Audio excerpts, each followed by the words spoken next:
Hey guys, how's it going? Hey, Cool Gamer. I feel like I've been kind of a flake lately. Sorry. Um, Yesterday I went grocery shopping, forgot I was going live, so I apologize for that. What a mess. I didn't make it home in time anyways, but still, my memory's horrible. So I'm just going to read some ghost stories from this book, Haunted London. I love it. I think it's great. I could read it like every day.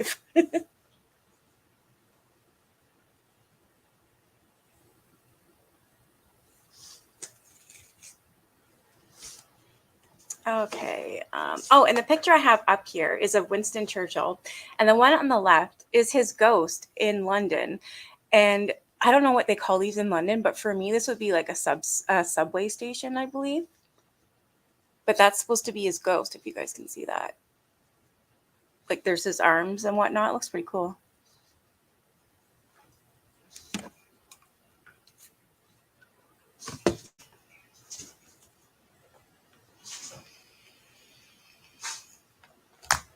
All right, so this one is Westminster Abbey, and this one's called The Ghostly Monk and the Unknown Soldier. Hey, Brenda Paz.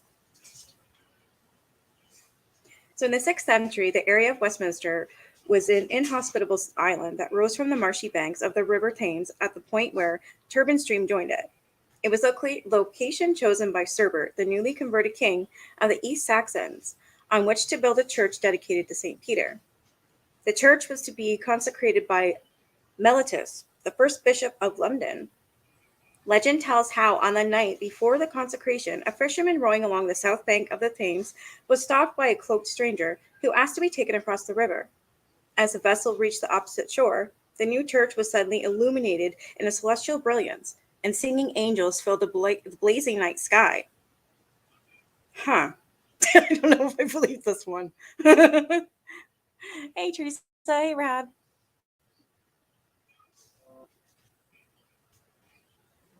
The stranger then revealed himself to be St. Peter, and having anointed the church's walls with holy water, he proceeded to dedicate his church. For almost 500 years afterwards, a Benedictine abbey flourished on the site until Edward the Confessor rebuilt it.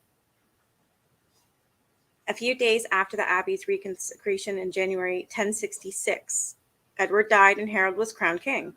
But in October of the same year, Harold was defeated by William of Normandy at the Battle of the Hastings, and on Christmas Day, 1066, William the Conqueror was crowned king in the abbey, beginning the tradition of coronations taking place there. I don't mean to laugh, but it's like it sounds like I'm reading something out of King Arthur, like a fairy tale. Over the centuries that followed, Westminster Abbey was considerably expanded and altered, and in the process, the level of the floor was progressively lowered. This may explain why the ghostly monk who is known to haunt the building is seen floating a little way off the ground. He is known as Father Benedictus and is most often seen bobbing around the cloisters in the early evening. His spectral figure appears quite solid and has been known to hold conversations with witnesses, many of whom do not realize that he is anything other than flesh and blood. That's creepy. I just went live, Teresa, like 3 minutes ago.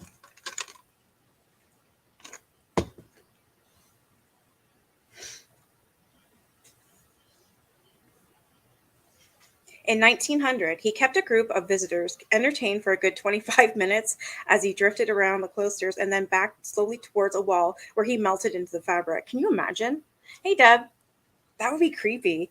Like, say you're talking to someone who, well, you wouldn't think otherwise that he's not alive, right? You're sitting there having a nice conversation for 25 minutes, and other people are engaging in this conversation with you, with this man, and then find out as you're watching him, he just sinks into a wall and disappears. I mean, that would scare the hell out of me. Oh, I love chili. In 1932, two American visitors even held a long conversation with him, later commenting that they found him to be extremely polite. Westminster Abbey's Tomb of the Unknown Warrior is a poignant memorial to the soldiers who died in World War One. On 11th November 1920, the body of an unidentified soldier was given a state funeral. He was buried in soil that had been brought from the battlefields of France and placed beneath a marble stone that had been quarried in Belgium. From time to time, when the crowds have left and the abbey settles into quiet stillness, a ghostly soldier carries a tomb and stands for a few minutes with his head bowed before slowly dissolving into thin air.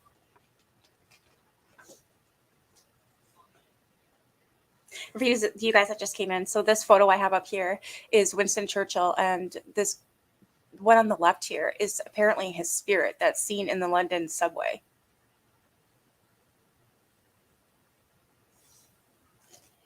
Wellington Barracks, and this one's called The Headless Lady Travels. At around 1:30 a.m. on 3rd January 1804, George Jones of the Coldstream Guards was on sentry duty at the recruit house, now the Wellington Barracks. Suddenly, a headless woman began to emerge from the ground about 2 feet in front of him. He observed that the figure was dressed in red striped dress and had red spots between each stripe, and that part of the dress appeared to be enveloped in a cloud. Moments later, the apparition had vanished, and in great trepidation, the startled sentry reported the incident to the commanding officer. Jones discovered that several other soldiers had reported similar encounters in this vicinity. Indeed, many of them, according to a later report in the Times, were taken ill immediately and sent to the hospital from the effects of fright. So affected were they by the nighttime gambols of this ghost. Since at least one of the soldiers reported that the ghost had drifted over the lake in St. James Park before disappearing, there is little doubt that the ghost is the same one that haunts the area around the lake. The headless ghost's nocturnal manifestations are not just confined to the distant past. In 1972, a motorist driving along Birdcage Walk crashed into a lamppost as he swerved to avoid a woman in a red dress who had suddenly appeared before him. Amazingly, the history of the haunting was brought up at the subsequent court case, and motorist was acquitted of dangerous driving. What? Nice. You found a new recipe? I never would have guessed brown sugar work. Oh, yeah, that would be awesome. I do that for, what the hell do I call them? Cowboy beans. Yeah, and I use brown sugar with bacon and then tomato sauce or ketchup, and then some barbecue sauce and beans and chickpeas. Yeah, it's really good. It's on the sweeter side. Half a teaspoon. St. James Park, and this one is called The Headless Lady of the Lake. So there's Headless Lady of the Travels I just read, and this one's The Headless Lady of the Lake. St. James Park was originally laid out for James in 1603 and was re-landscaped for Charles II in 1660. It was Charles who introduced the exotic waterfowl whose descendants still inhabit the park today. The lake was remodeled between 1826 and 1827 by the Regency architect John Nash, by which time it had already acquired the spectral resident that has chilled the blood of many a late-night wanderer about. A headless woman has been seen rising from the rippling waters of the lake. I don't know if I'd have a heart attack or if I'd laugh or what. Can you imagine? Wow. So a headless woman has been seen rising from the rippling waters of the lake. She drifts slowly onto dry land, where she suddenly breaks into a frenzied run, her arms flailing wildly about her. Holy crap. Yeah, I'd freak out. Hey, Patricia. Petrified onlookers stand rooted to the spot as the macabre apparition rushes into the bushes and disappears. In life, the phantom figure is thought to have been the wife of a sergeant of the guards whose husband murdered her, decapitated her, and buried her head at a secret location before flinging her body into the canal, as the lake was then called. Since that day, her headless cadaver has roamed St. James Park, a restless phantom condemned to search in vain for her missing head. Oh, hell no. I'm sorry, but no. That would be really scary.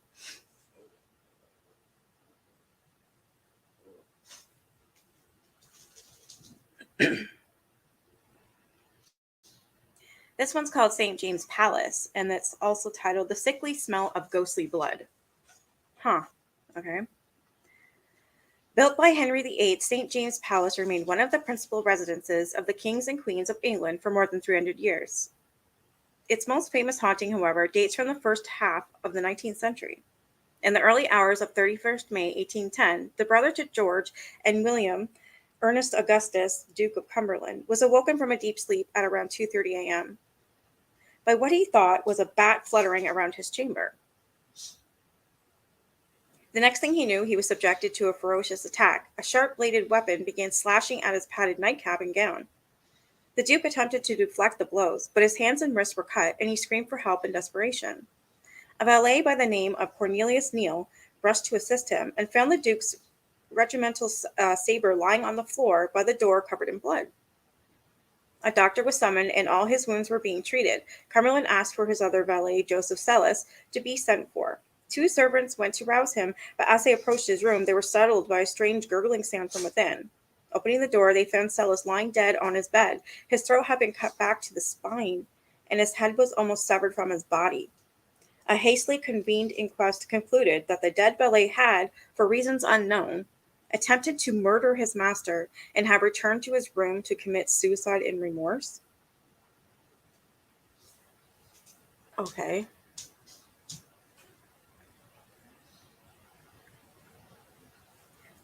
Court gossip, however, had a different take on the matter, and talk of the cover-up was rife.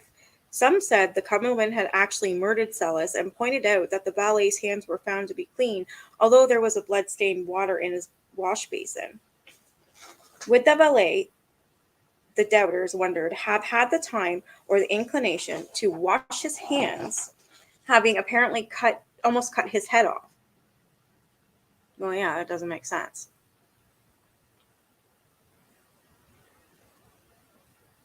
Several alternative scenarios were soon circulating as to what had really happened.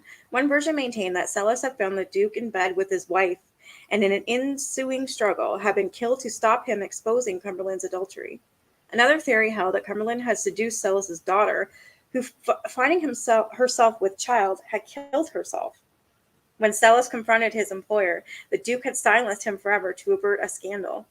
In the mid-19th century, an even wilder theory had it that the Duke and his other valet, Neal, were involved in the grossest and most unnatural immorality, and that Sellis, having caught them in the act, was murdered on the Duke's orders.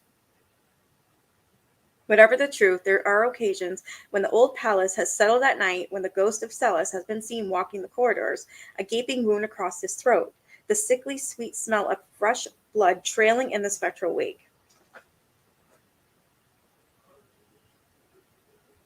Yeah, that's creepy.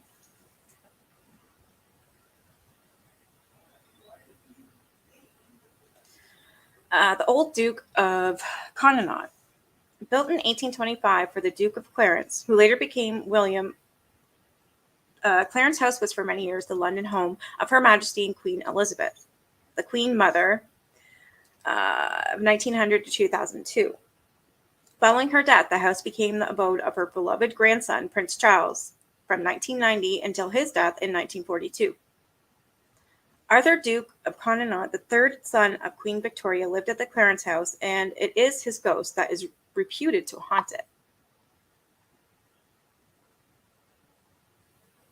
Am I from... No, I am Canadian. I live in Ontario. Very, very, very small town. It's boring.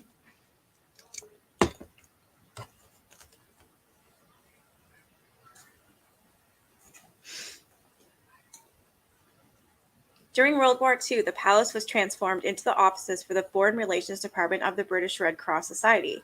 One afternoon, on Saturday, a year or so after the Duke's death, a recently employed clerk named Sonia Marsh was working alone in the vast building.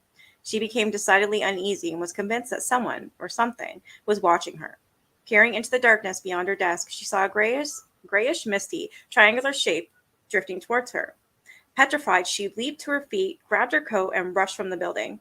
When she returned to work on the following Monday morning, she told a colleague of her experience. "Oh, don't worry," came the reassuring reply. "It was probably the old Duke, and we see him all the time. Oh, not me." Like, huh? Yeah, you, Trisha. Oh my God, you, Teresa.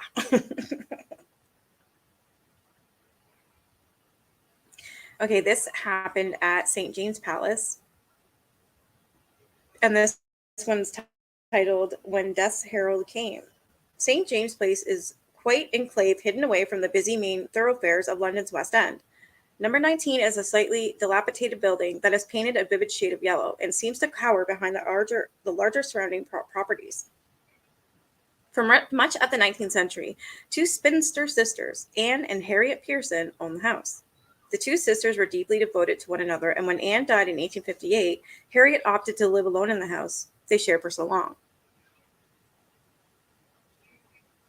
In November 1864, Harriet was taken ill while visiting relations in Brighton. She was brought back to her house in London, and her two nieces, Mrs. Coppinger and Miss Emma Pearson, and her nephew's wife, Miss John Pearson, moved in to nurse her.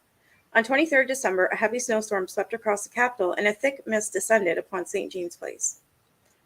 Miss Coppinger and Miss Pearson retired to bed, leaving Miss Pearson to look after their ailing aunt. They left the bedroom door open and the gas light on the landing burning. At around 1 a.m., the women were suddenly woken by a movement in their room. Both saw their dead aunt Anne drift past their door, apparently heading to the sick room. Then Miss Pearson came rushing into their room, panting that she had seen the dead woman enter the room and cross to Harriet's bedside. Nervously, the three women returned to Harriet's room, where they found her awake. She told them that her sister's ghost had just come to her in order to call her away. Moments later, the old lady had slipped into a coma, and having lingered for most of the day, she died at around 6 o'clock that evening.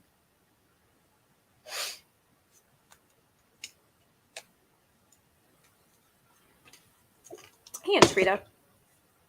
I know, I just love these stories. I would love to go to London. I really would. This happened in Green Park, and the story is called The Tree of Death. The land now occupied by Green Park is reputed to have been the burial ground for the nearby St. James Hospital for leprous women, the site of which was commandeered by Henry VIII for the building of St. James Palace. It is this that is said to account for the park's lack of flowers. Park keepers whisper in hushed tones about one particular tree that has a reputation so sinister that is known as the Tree of Death. No birds sing in its branches. Dogs avoid it. Courting couples never indulge their passion beneath it, and a feeling of melancholic gloom is said to hang heavy around it. This may account for the high number of suicides that have been found hanging from the branches of this tree. Some people passing by it in the fading light of the day have been startled by a throaty, gurgling chuckle, which animates from deep within its trunk. Others have caught glimpses of a tall, shadowy figure standing beside the tree and pointing at them. However, the figure vanishes the moment anyone brave or curious enough walks towards it.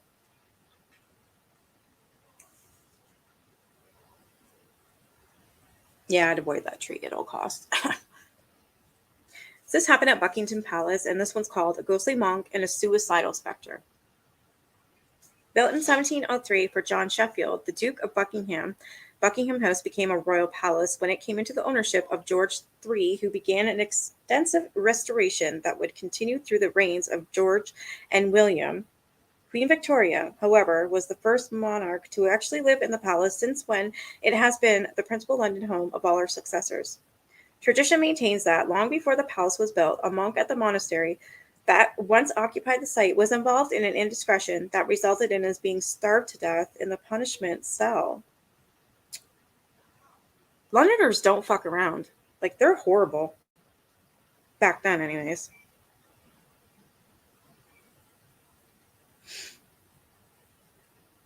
Presumably, his death occurred over the festive period, as his ghost only returns to haunt Buckingham Palace on Christmas Day. He always appears on the terrace that overlooks the gardens to the rear of the building. Bound in heavy chains, he clinks and moans his way backwards and forwards along the terrace for a few chilling moments before fading slowly away. A more contemporary ghost of the royal residence is that of Major John Gwynn, who was a private secretary to King Edward. Following a scandalous divorce that left him ostracized by polite society, Gwynn retired to his first-floor office one night, took his revolver, and shot himself dead. Since then, staff working in the vicinity have occasionally heard the sound of a gun firing from the room where the suicide occurred, but always find the room is empty whenever they go to investigate. I know, 1703, exactly. Think of all the possible spirit activity. Can you imagine? That's crazy, though. Like, this is really this part here. So for an indiscretion, it was a monk. A monk they did this to. So for an indiscretion, they chained him up and left him in the cell to starve to death. That's awful. That one's really sad.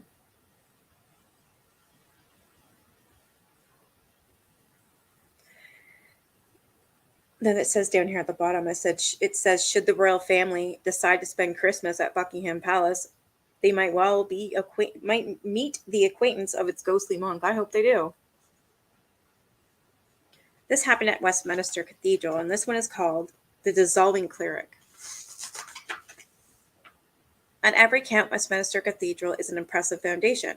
Dedicated to the blood of our Lord Jesus Christ, it is a soaring red brick Gothic extravaganza with a spectacular Byzantine interior ablaze with mosaic work and ornamented over with 100 different types of marble from quarries all over the world. Although the Catholic Church strenuously denies that the cathedral is haunted, reports have occasionally trickled out of ghostly figures swathed in black robes, which has been seen in the vicinity of the high altar.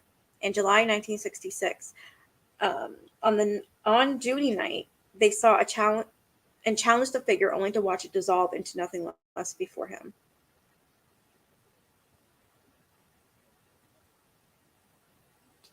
This happened at Eaton Place, and this one's called The Admiral's Doppelganger. I agree, Patricia. Someone should help him. Like, that's just, it's disgusting, unnecessary. Maybe that's why they go to Belmont. Yeah. On 22nd June, 1893, Admiral Sir Sir George Tyrone was on maneuvers with the Mediterranean fleet off the coast of Syria. Suddenly, he gave orders for his ship, the Victoria, and the nearby Camperdown to turn inwards and steam towards each other. It was obvious to all on board that disaster was imminent, but none of his subordinates dared overrule or question Tyrone's extraordinary command. In consequence, the two ships collided and Victoria sank, taking the admiral and 400 mariners to a watery grave. Hell no, I would never listen to that. Well, yeah, let's just watch us crash and we're all going to die. No. Screw the captain. I'd tell him off, push him over, and then I'd save us. Like, come on. That's horrible. As the ship went down, Sir George was heard to say, "It is entirely my fault." You think? Idiot. Like, holy. At more or less the exact moment that Sir George Tyrone was plummeting to the ocean bed, his wife was holding an at-home in their house. What the hell's an at-home? In their house at Eaton Place. His wife was holding an at-home in their house in Eaton Place. What is that, like a party? Suddenly, Sir George, resplendent in his full naval regalia, appeared before over 100 guests, strolled across the room, and vanished. Lady Tyrone did not see him herself and was mystified when told by her guests that her husband had just walked through the room. She explained that he was far away at sea. Next day, however, word reached her of the tragedy, and she realized that her guests must have seen her husband's ghost. Captain Nicky to the rescue. Well, what the hell? Seriously? Your captain gives you orders to literally crash with another fucking boat. No. I think anybody with a brain would be like, no. I wouldn't care about crossing him. Like I said, fine, throw his ass overboard then. See if he likes it, and we'll survive. I mean, that's just nuts. This happened at the Georgian House Hotel, and this one's called Haunted Hospitality. The building that houses the Georgian House Hotel dates back in the mid-19th century and is a timeless ambience. The hotel is haunted by several ghosts, including that of an unknown man who has been seen in one of the basement staff rooms. Whether or not this is the same ghostly figure that has been seen in the kitchen and one of the top floor bedrooms is unknown. Suffice it to say, he or they are harmless enough revenants that are more than content to appear for a few fleeting moments and then be gone about their business. The ghosts of two children have also been seen flitting about the upper floors of the building. On one occasion, a manageress even held a conversation with them and assured them that, as the Georgian House Hotel is a friendly and hospitable place, they are more than welcome to visit. However, she asked only that they confine themselves to the upper floors because their presence on the lower levels might prove disturbing to their living peers. To date, the ghostly juveniles have honored her wishes. Well, that's nice.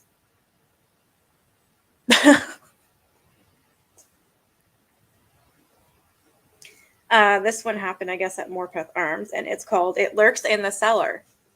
Oh boy. This Grade 2 listed building occupies a pleasant enough location for its riverside views and stands close to the Tate Britain Art Gallery. It was built in 1845 by a pub specialist called Paul Dangerfield and was intended to serve the wardens of the notorious Millbank Penitentiary, which, until its demolition in 1890, stood on the site now occupied by the Tate. Accounts differ as to exactly who haunts the pub, although they all agree that he was a prisoner at a nearby jail and that he died in the pub cellar. Well, how is he in jail and then died in the pub cellar? Okay. Oh, wait. I should just. Hey, Delegato. I should have just waited to read this. So they all agreed he was a prisoner at a nearby jail and that he died in the pub cellar. One version of the tale maintains that he was a convict who, rather than face the prospect of being transported to Australia, hanged himself from a basement beam. Another version holds that the ghostly convict was in fact attempting to escape from Millbank when he dropped dead in the pub cellar. Whatever the cause of his death, and whichever of the two men he was, his spirit remains at the pub to annoy and bemuse staff by, among other things, snatching bottles from their hands and smashing them on the floor.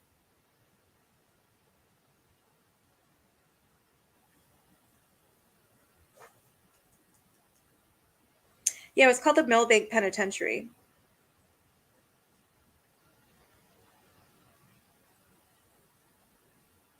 And now it's called Tate, which is a pub, I guess. This is the Grenadier, and it's called A Haunting We Will Go. All right. Wilton Mews is a delightful hidden nook that is tucked away from the rush of modern London. It has a decidedly country village air about it. Colorful cottages line the cobblestones, and nestling within its tranquil serenity is one of the London's most enchanting pubs, the Grenadier. I love cobblestones.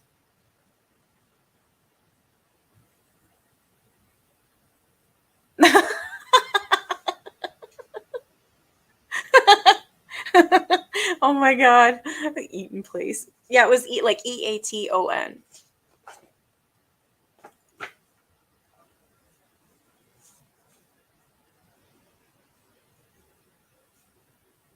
If I'm doing to become a ghost, I want to be a party ghost. Smash those bottles, right?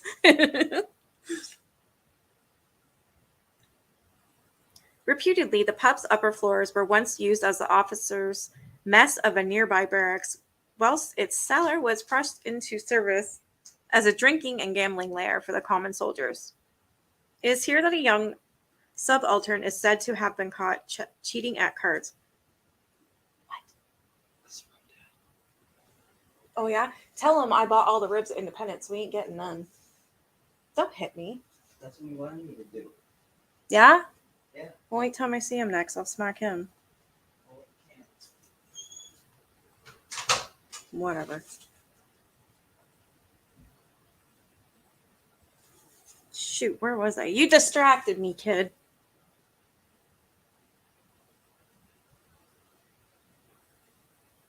It is here that a young subaltern is said to have been caught cheating at cards. His comrades punished him with such a savage beating that he died from his injuries.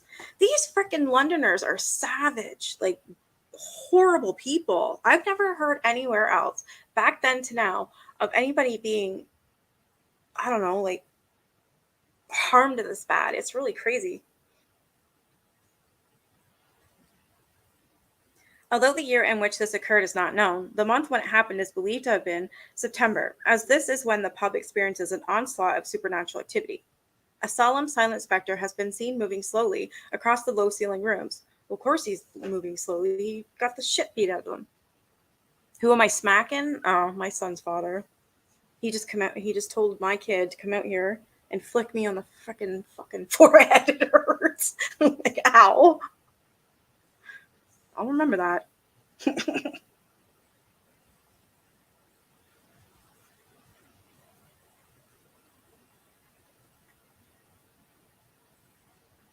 Objects either disappear or else are mysteriously moved overnight.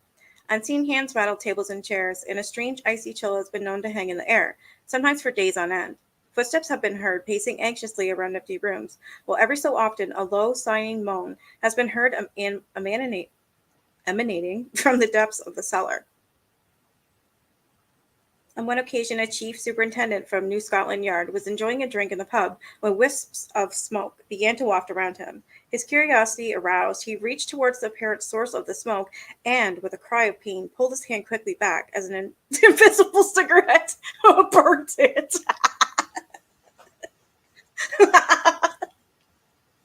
That serves him right. Don't come near him. Hey, if I had the shit kicked out of me to the point where I died and my ghost was living, I'd burn the bastard too. Like, get the fuck away from me. That's good. Oh. Oh, this happened in Lowndes Square, and this one's called the face pulling phantom. The face pulling phantom. Okay, now these ghosts are getting frisky or something here. What? I'm busy. Seriously? Tell your dad Okay. that I do kick really freaking hard.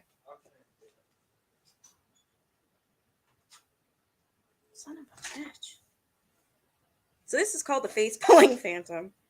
Lowndes Square has always been considered a fashionable address, and at least one former resident has been known to return and gaze upon the smart houses that surround it. There have been several reports of people wandering in the square and encountering a white-haired old lady sitting by the curb in an old-fashioned bath chair and pulling faces at anyone who happens to look at her.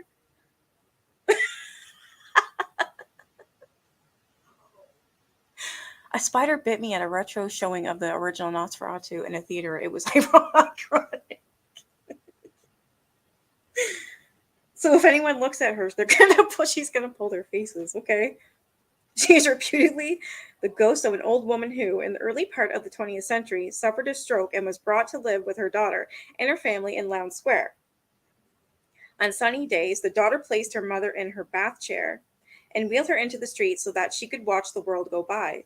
Because the stroke had deprived her of the power of speech, the old woman communicated by pulling faces. And when she wanted to be taken back inside, she grimaced at passersby until one of them rang the bell of her house and she could be moved indoors.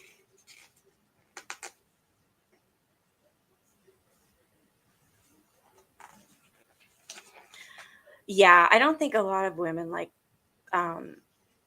spiders at all. I'm definitely have some arachnophobia in me too.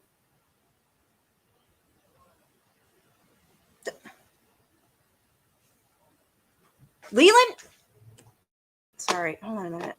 God damn it. I'm live. Tell your dad to F off.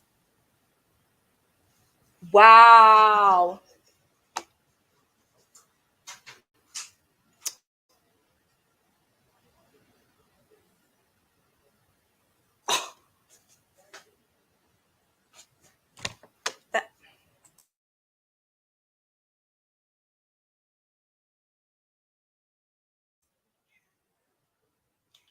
What? I'm sorry. I had to yell at him and tell him to stop.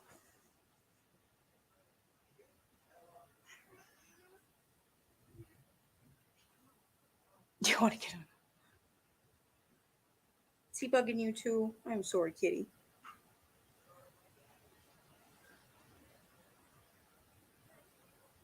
So this happened on Montpelier Square, and it's called She Came Back to Save Her Husband's Soul. So the square was laid out in the mid-19th century on land that had once belonged to a wealthy Huguenot family called the Morasses. Originally, it was not considered a particularly good address, and it wasn't until the 1890s that it's oh my god, leave me alone. Sorry. I think my son's dad is drinking, and he likes to annoy me when he is. Keeps messaging me. He just got my son to come out here and moon me. That was lovely.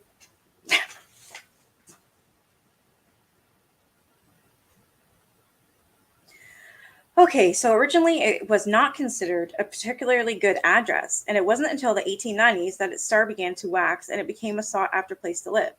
In 1913, a visitor was leaving a nearby church when an agitated lady approached him and told him that a man living nearby was seriously ill and that, concerned for the state of his soul, she wished to consult with a man of God. The clergyman went with her to a waiting taxicab, and the two were driven to an imposing house on Montpelier Square. The visitor climbed out of the taxi, walked up to the door, and knocked loudly. When the butler answered, he confirmed that the man, whom the lady had named, did indeed live at the house, but added that his master was in good health and certainly had no need of the priest's services. Mystified, the visitor looked around for an explanation, but there was no sign of either the woman or the taxicab. At that moment, the owner of the house appeared at the door and invited the visitor inside. "It is very strange," said the man, "that you have been sent on such an errand in such a mysterious way. Though I am perfectly well, I have been troubled lately about the state of my soul, and I have been seriously contemplating calling upon you." Good idea, Dead Legato. I have many. That's a good idea.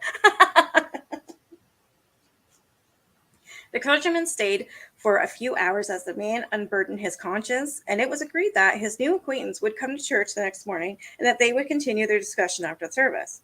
However, the man failed to appear at the church the next morning, and having ended the service, the visitor came back to the house to see what the matter was. He was met by the butler, who told him that his master had dropped dead suddenly just 10 minutes after the visitor had left him the previous evening. The visitor was led up to the room where the man's body lay. Here on the table he happened to notice a portrait of the lady who had fetched him to the house the previous evening. "Who is this?" he asked. "That, sir," replied the butler, "is my master's wife, who died 15 years ago."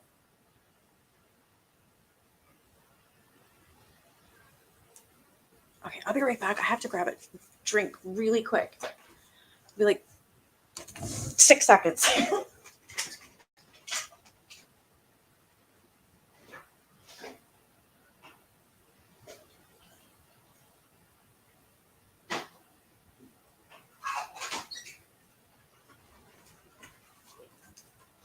Okay, I'm back.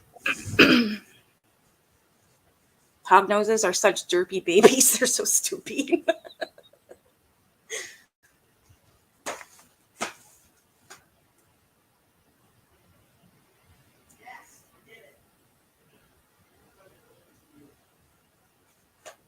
This happened at Victoria and Albert Museum, and they titled this one "The Great Bed of Ware." On display in the Victoria and Albert Museum, this impressive piece of furniture, which measures an incredible 11 feet 1 inch long by 10 feet 8.5 inches wide, has the dubious distinction of being the most haunted bed in Britain. Really? So it's a haunted bed that's in the museum. So it's the Victoria and Albert Museum. All right, so although it actually dates from about 1590, legend has bestowed upon it an older and more illustrious pedigree. It was, so tradition claims, made especially for King Edward by carpenter Jonas Fosbrook in 1463 and intended for the sole use of the monarch. When Edward's son became one of the tragic princes in the Tower, the bed was sold and passed through the bed. Oh, that gets me every time, those poor princes. So the bed was sold and passed through the bedrooms of a succession of inns at Ware in Hertfordshire. On one occasion in the 17th century, 12 married couples are reputed to have shared the bed during a festival when there was literally no room at the inn. However, the delightfully stuffy spirit of Fosbrook did not take kindly to riffraff enjoying the luxury of his creation. He disturbed the slumber of anyone who dared sleep in his bed by pinching and scratching them in the most malicious and unpleasant manner. Indeed, so well known were his spectral attacks that it was once customary for guests at the various inns to drink a toast to the bed and the ghost before retiring for the night. Hell no, I wouldn't want anybody touching me, scratching me, and all that. These ghosts are vicious.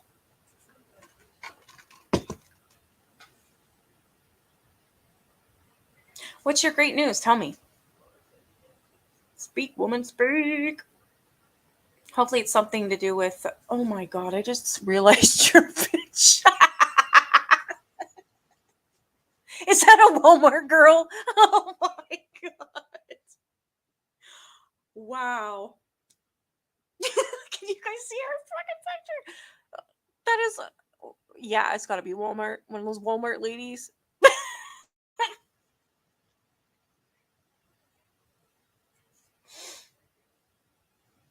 Yeah, okay, this happened at the Royal Albert Hall. Father Willis and the ladies of the night. Oh boy.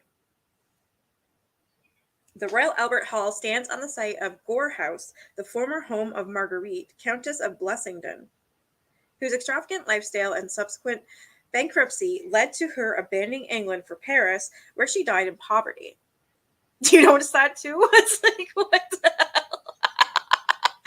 All I see from here is like, I'm pretty sure that's her ass out on that scooter thing.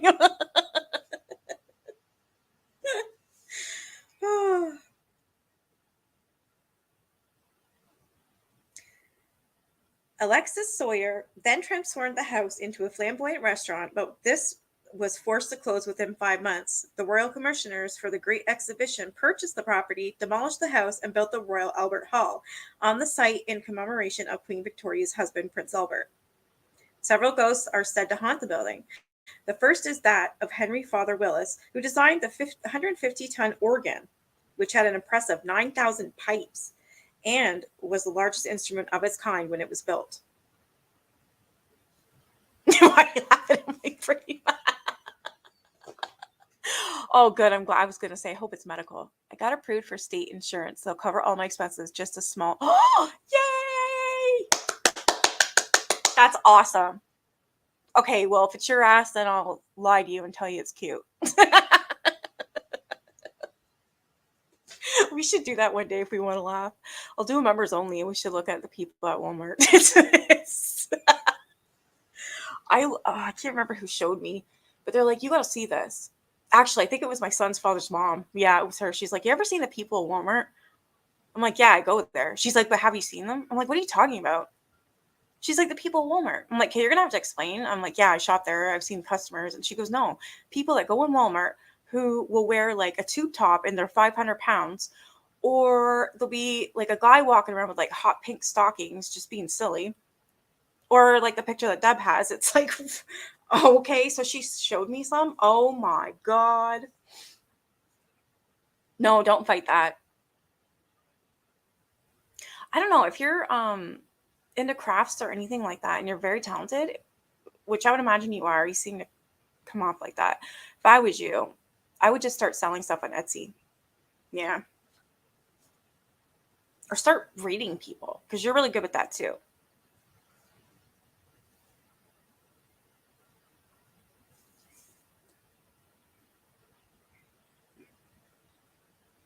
Dressed in Victorian clothing, his ghost has been seen wandering around the hall at night. The building's other specters are more controversial and are based upon a local tradition that Gore House was temporarily used as a brothel prior to its demolition. The whole thing called Gore House is, well, that's gore as in gore. Like, that's crazy. It's not you.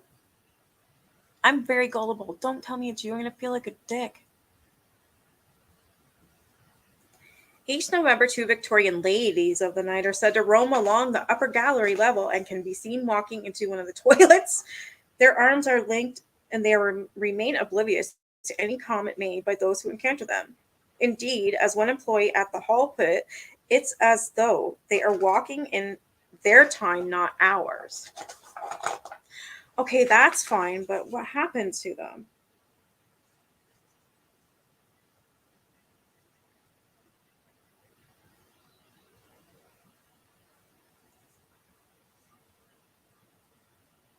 No, I don't know. Proof of what? That that's you on there?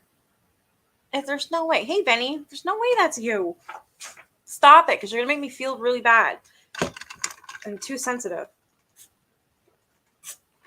Okay, I'm going to feel really bad. No way. That is not you. So what? You trying to tell me your husband would take that picture of you and actually? What? No way. Who took that picture then? Your daughter, your husband? To what? Make fun of you?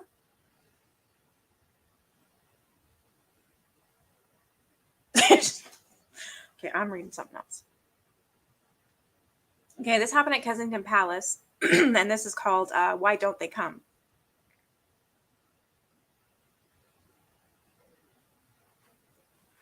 Beginning life as a Jacobine mansion. Beginning life as a Jacobine mansion.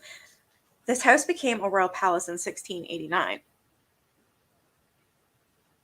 Oh, you don't do that. It scared me for a minute. I'm like, yeah, okay. Well, then I'm going to go smack your husband or whoever took that picture because that's just rude.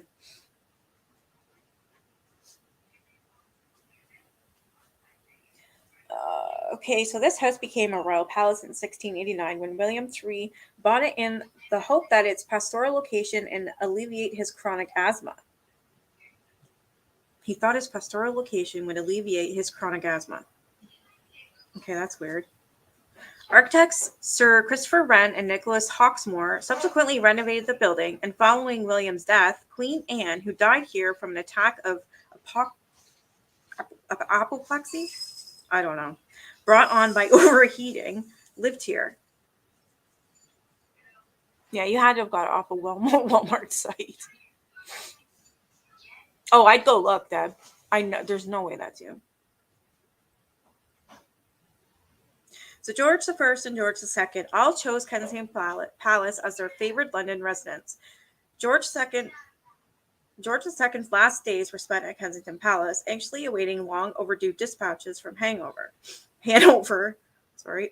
Hour after hour, he would cast a hopeful glance up at the weather vane that stood over the entrance, hoping to see the wind change direction and speed his messengers to him. His couriers would often hear his agitated voice sounding from his chamber as he called out in his broken, heavily accented English, "Why don't they come?" His wishes remained unfulfilled, for by the time the wind did change direction, the king had died. However, his ghost still returns to the palace, where his fretful face often appears at the window of his chamber, gazing up towards the weather vane. And every so often his voice is heard echoing along the corridors, crying, "Why don't they come?" During the reign of George III, several members of the royal family lived at Kensington Palace, among them the king's fifth daughter, Princess Sophia. She fell deeply in love with the royal equerry, Thomas Garth, and bore him an illegitimate son. No sooner had she given birth than Garth's ardor waned, and poor Sophia retreated into a reclusive existence in her apartments at Kensington Palace. As the years passed, her eyesight began to fail, and her only solace in her old age was to sit at her spinning wheel or toil at her embroidery frame. Although she died at nearby York House, her spirit returns to Kensington Palace, where the sound of a ghostly spinning wheel, cranked by an invisible hand, had been heard creaking in the early hours of some mornings. You are a brat. At least you admit it.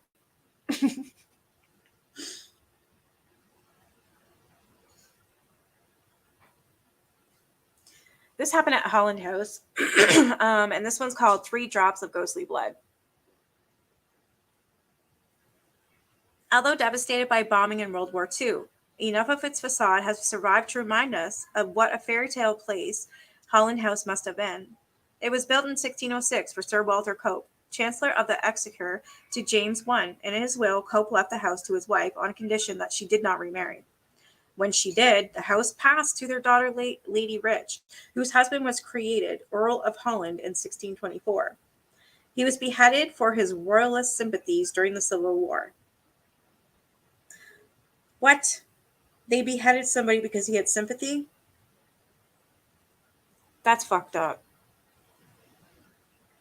You don't have anything to sell? I don't know. I'm just trying to give you an idea. You can read people really well, too. Maybe take that into consideration. I don't know. Charge like $5 a reading or something. Start off that way. I don't know. Excuse me.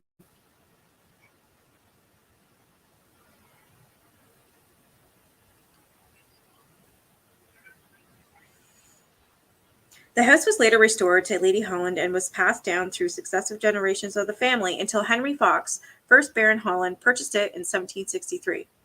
It was during the tenure of the 3rd Baron Holland that the glory days of Holland House commenced. His wife, Elizabeth Vassall, entertained an impressive selection of the great, good, and infamous at their house, including William VI, Lord Byron, Benjamin Disraeli, and Lord Macaulay, to name but a few. Charles Dickens, who became a close friend, was once moved to wonder who would take the place of these rare personalities when they had stepped into the shadow. Today, the King George Memorial Youth Hostel occupies what remains of the building, but the ghost of the first Earl of Holland has been known to walk its corridors, just as he did the rooms of the Holland House.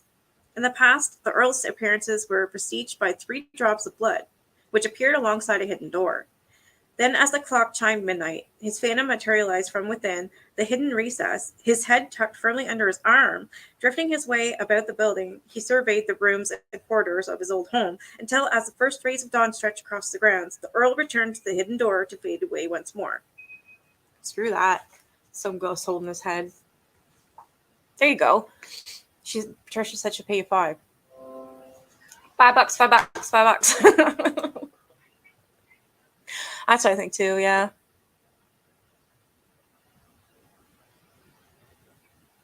I think she should even just start writing instead of telling. Yeah, start writing. She's really good at.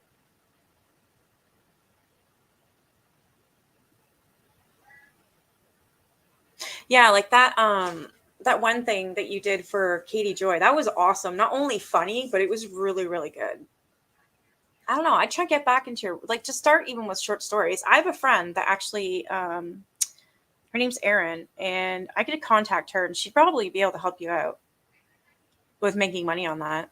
Seriously. Because you're good at it. And I think that like she writes her own stories and stuff like that, and she gets to publish them and she makes money and whatnot. I don't know if you're interested.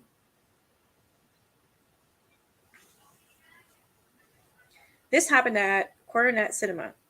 The cashier who fell from grace. Boasting one of London's most glorious cinema interiors, the Coronet is a true survivor whose majestic Art Nouveau interior is strangely at odds with the Hollywood blockbusters that flicker across the screen today. In the early 1900s, the building was a successful and popular theater, and it was around this time that it acquired its ghostly resident. Tradition holds that one of the cashiers was caught with her fingers in the till, and that when she called out to the manager's office to be confronted with her crime, she let out a scream of despair and raced from the room. She then ran for all she was worth up the stairs to the upper circle, where she flung herself from the balcony and plunged to her death in the well of the theater below. Holy.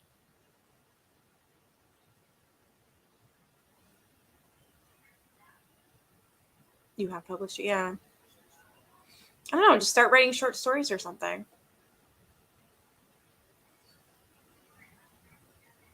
Thereafter, the woman's wraith remained to chill the blood of those who worked at the theater. Indeed, when staff meetings were held in the upper levels of the building, her ghost caused so much disruption that the management was obliged to transfer these meetings to the lower levels.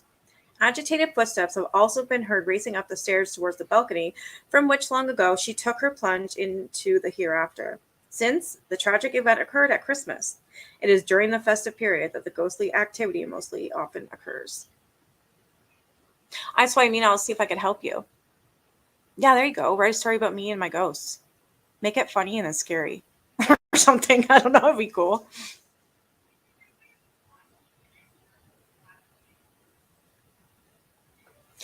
Well, the person I'm talking about, she does sell her books. So if I can get in touch, well, I can get in touch with her. I can, and just see how she does it, and if maybe she'd help a fellow writer. I'm sure she will. She's awesome. She's been on my channel before. All right, I'll read one more. Yes, that would be okay. I would prefer that, actually.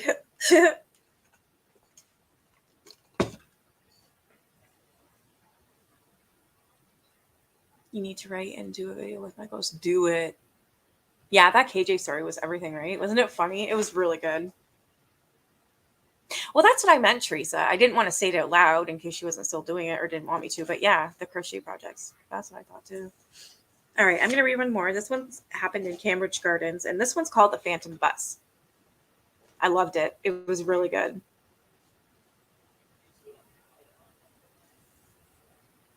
There are few hauntings that are as bizarre and dramatic as that which afflicts Cambridge Gardens in the early hours of some mornings. The phantom in question is that of a number 7 double-decker London bus, which was last seen in May 1990. I have to say that I love London's buses. I love the red ones, and I don't know. I think they're gorgeous. When my son was younger, he used to be really into Thomas the Train, right? And then there was always Birdie the bus. And that was like my favorite. It was a double decker bus, and it was funny because when you watch the movies and stuff, the way they said double decker bus, and then the red train would get mad. His name is James. It was hilarious. But anyways, that's what it reminds me of. Is that Birdie? So the phantom in question is that of a number 7 double decker London bus, which was last seen in May 1990. However, it first came to public attention early one morning in 1934 when a motorist driving along Cambridge Gardens suddenly swerved for no apparent reason and was killed as his car hit a wall and burst into flames. Of the subsequent inquest into the driver's death, witnesses came forward to testify to the existence of a phantom bus, which many of them had seen in more or less the exact spot where the fatal crash had occurred.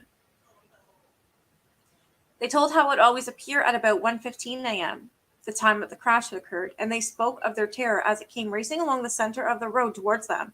No driver was ever visible in that bus, and no lights were ever on. Convinced that they were about to experience a head-on collision with the vehicle, motorists would swerve out of its path, and the bus would thunder past them. However, whenever they turned around to look at the bus, they always found that it vanished without a trace. I heard about this before. That's actually, I can't remember where, but I do remember hearing about this. Yeah, as long as you get yourself, healthy again, and I'm so glad that that's working out for you, and you get all that done with your arm and your shoulder and everything, you'll be back to normal, guaranteed.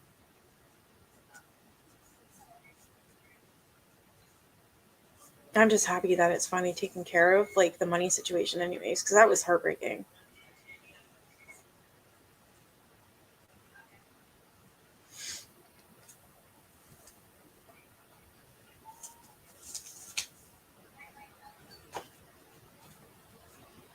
I'm gonna stop there. Oh, it's been like what, an hour? Yeah. I'm doing Where'd it go? I'm doing diamond art. I love that, and that's going well. A bit crooked, but it's getting better. I actually have one that I need to start, and it's a skull with a bunch of roses all around it. It's beautiful. Somebody sent me that as a gift. I was so happy. I love doing diamond paintings, especially in the winter, because if I'm not going live or I'm not making videos, and I get, say if I take a break one day, I haven't lately, but if I do, that would be, I'd love doing that. Me and Leland both love doing it. And I bought like the light that goes underneath it too, so it's easier to see. The hell, Claire? No, right? We shut down the GoFundMe. I don't want to be accused of anything, and I don't want anyone contributing when I don't need so much now. Yeah, I get it. Anyone accused you, I'd be coming for them. Exactly.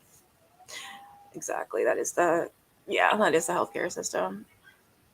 I do love those diamond paintings, so they're really fun to do. I've got one of a naked woman with roses covering her butt though, and her back to me. And I've got a peacock. I've got elephants and giraffes and lions. I can't remember the other one. I love doing them though. I've got so many. I just got to find a way to put them on. Where to put them on? I want to get some Paris ones if they have any. Actually, that would go good in my room. My whole bedroom, I'm doing this Paris theme.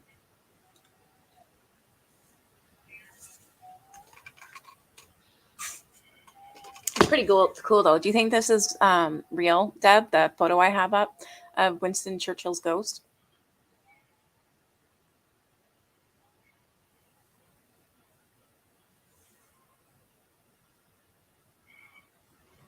You haven't tried it? It's fun. It really is, Brenda. It's very fun. When she, like, I remember when I first started, I ended up getting one, and I got it from Wish, so I didn't know what the hell I was doing. The instructions were like Chinese. So I'm like, okay, well, this is cool. I'm gonna try this. And I didn't realize that the pink gummy part you're supposed to use to help put the diamonds on. You're talking to your dog. Pay attention to me. I know I was just saying that photo I have of Winston Churchill, the one on the left is supposed to be his ghost. What do you think? Real or fake?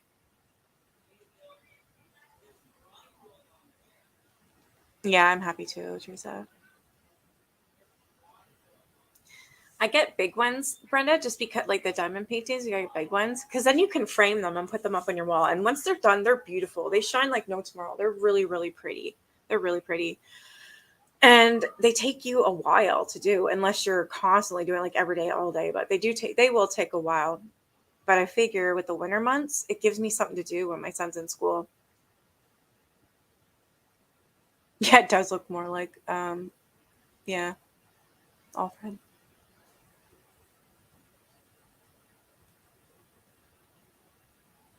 Oh, porn bots, get the hell out of here. Oh, yeah. I swear it's every time we mention that idiot's name, KJ. There's new filings out. There's 1, 2, 3, 4, 5, 6, 7, 8. There's 8 pages. So I was going to go over them probably tomorrow. It's, when did that come out? It came out the 14th. And this is a reply to, this is 7M's reply to KJ. Introduction. The first part says, defendants in this case have both failed. Oh my God. Thank you. Can you hear that? That's my cat snoring.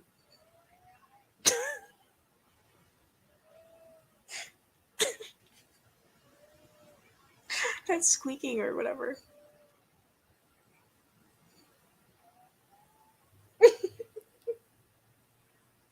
What are you taking? What is it? Sorry, what is it that you need to take off?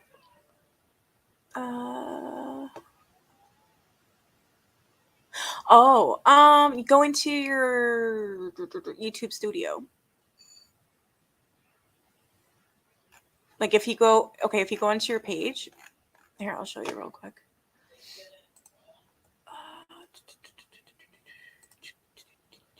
That's not it.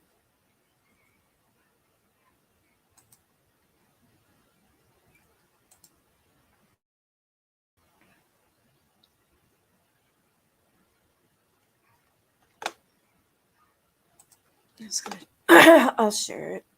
You're crocheting. Oh, I still need to learn how to do that. You sure? You got it? Or you? If not,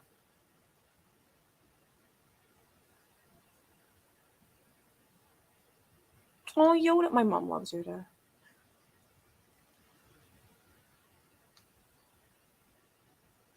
So you don't need help?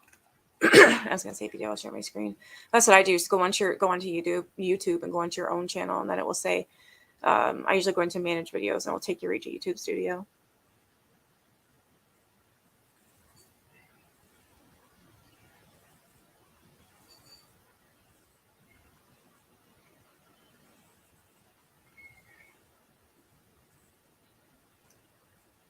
Oh my God, I'm so full. I ended up getting buying a lasagna from the grocery store last night, and garlic bread with cheese. Oh, I got them both on sale, but holy shit, I ate way too much.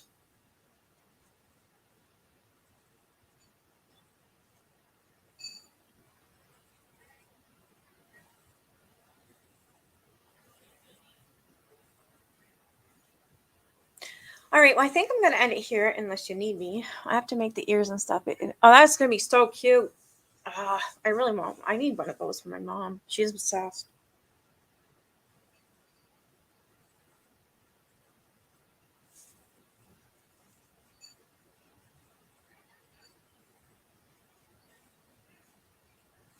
All right, I think I'm going to end it here, and I'm going to go. I think tomorrow I'm going to put my tree up. So I was just going to go live for members only. And we just talk. Benny gave me the idea. Brain enhancing music. Oh, you did? Okay, good. Yeah, it does. I don't like it, Teresa. No, because it looks like my stomach. It looks like I'm pregnant.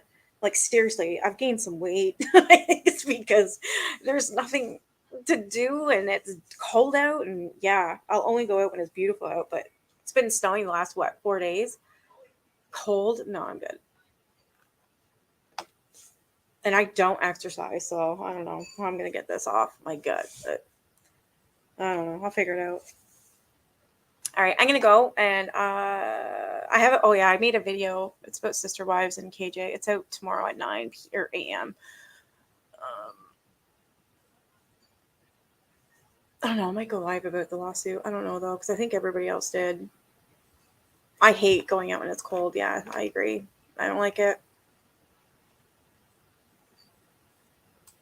All right, you guys have a good night. I'm gonna go. I'm gonna have like a tea or something. All right. Yeah, I got a video coming out tomorrow, and my next live is what, Monday? I'll probably go live this weekend though. I want to put my tree up. So when I do, I'll do it with you guys. All right, you guys have a good night, and I'll be back tomorrow. Bye.